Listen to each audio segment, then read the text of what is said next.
Bismillahirrahmanirrahim. Assalamualaikum warahmatullahi wabarakatuh. Apa kabar kakak soleh dan soleha? Alhamdulillah, luar biasa, Allahu Akbar. Nah, ketemu lagi dengan ibu, kita akan belajar tematik tema 4G.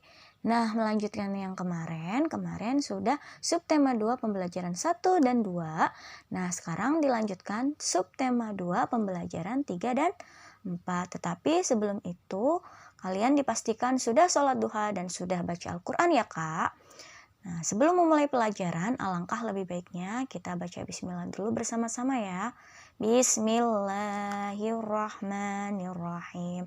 Yuk kita belajar ya kak. Dibuka buku paketnya, disimak baik-baik. Nah, di sini di pembelajaran 3, di halaman 63 di buku paket, ada rumah gadang rumah adat suku Minangkabau. Rumah gadang merupakan rumah adat suku Minangkabau. Di Provinsi Sumatera Barat, rumah gadang memiliki keunikan dari bentuk arsitekturnya, yaitu bentuk atap yang runcing-runcing. Nah, seperti ini nih bentuk atapnya runcing ya. Ini ciri khas dan keunikan dari rumah gadang tersebut. Nah, rumah gadang tidak hanya berfungsi sebagai tempat kediaman, tetapi juga berfungsi sebagai lambang keberadaan suku Minangkabau. Nah, rumah gadang digunakan sebagai tempat upacara adat dan pusat kehidupan serta kerukunan masyarakatnya.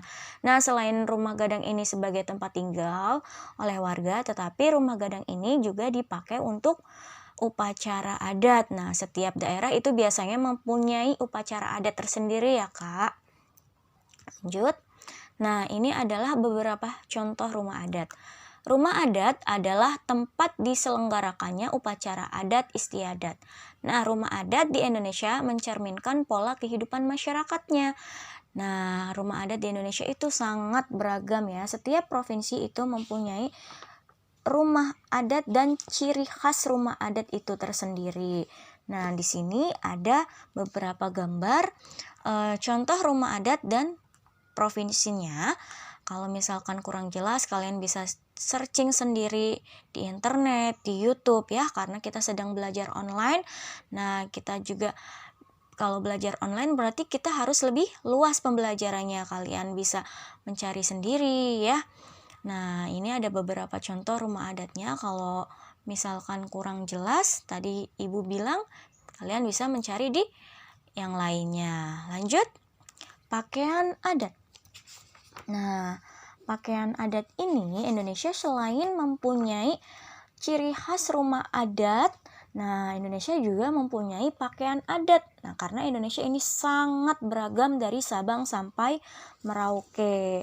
Nah, pakaian adat menjadi ciri khas budaya daerah Indonesia. Setiap suku bangsa di Indonesia memiliki gaya busana yang khas ya. Setiap daerah memiliki corak pakaian adat yang berbeda, baik bentuk, bahan, model, maupun warnanya. Nah, di sini ada contohnya Jawa Barat. Nih, pakaian adat Jawa Barat.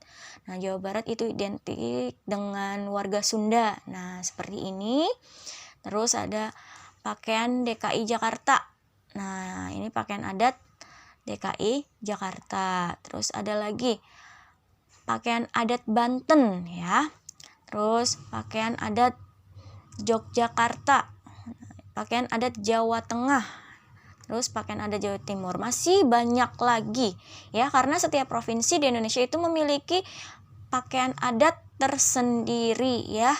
Nanti bisa dicari pakaian adat dan ciri khasnya masing-masing. Kalian bisa cari sendiri, kalian bisa searching sendiri di internet. Ya, ini ibu hanya mengasih contoh beberapa saja. Lanjut.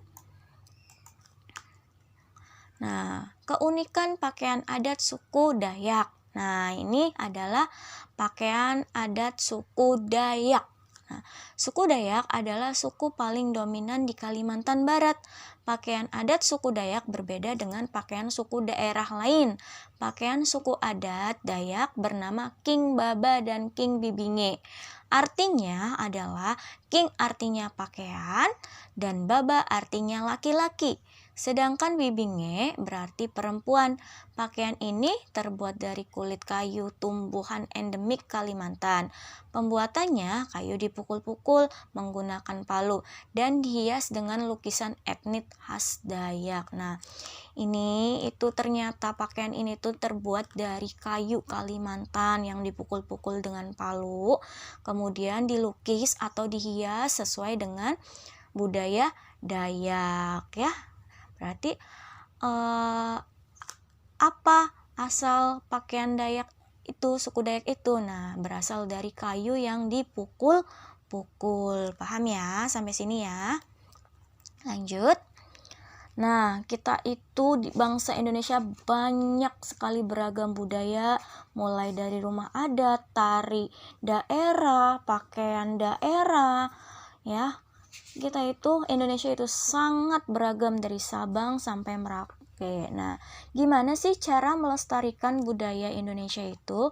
Yang pertama, kenali budayanya. Nah, mengenali budaya sendiri itu langkah awal untuk melestarikan budaya. Kalau kita nggak kenal, bagaimana kita cara melestarikannya? Nah, yang pertama, kenali budaya yang itu mencari tahu berbagai macam informasi yang berhubungan dengan budaya itu sendiri.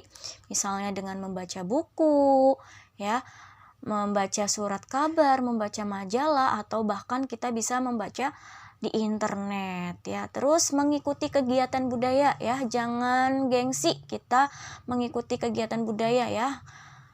Kita harus tetap melestarikan budaya Indonesia. Terus biasanya mengunjungi tempat-tempat wisata yang berhubungan dengan budaya, mempelajari kebudayaan tertentu dalam sebuah kelompok ya.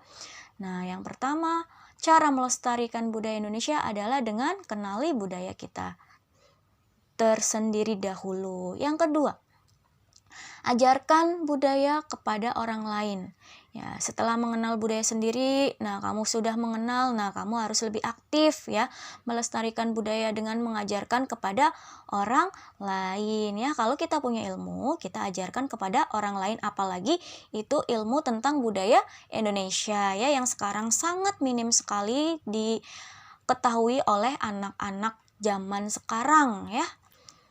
Yang ketiga, memperkenalkan budaya ke luar negeri. Nah, kalau bisa kita sudah ajarkan ke orang lain, kita bisa juga memperkenalkan budaya ke luar negeri. Nah, itu salah satu cara melestarikan budaya yang ada di Indonesia. Ya, paham ya Kak ya? Sampai sini ya. Nah, terima kasih Kakak Soleh dan Soleha. Tetap semangat belajarnya ya. Nah, pembelajaran 3 dan 4 sudah Ibu cukupkan sampai sini. Bila ada yang kurang jelas, kalian bisa japri wali kelas kalian masing-masing. Nah, untuk pertemuan kali ini tidak ada tugas. Terima kasih. Wassalamualaikum warahmatullahi wabarakatuh.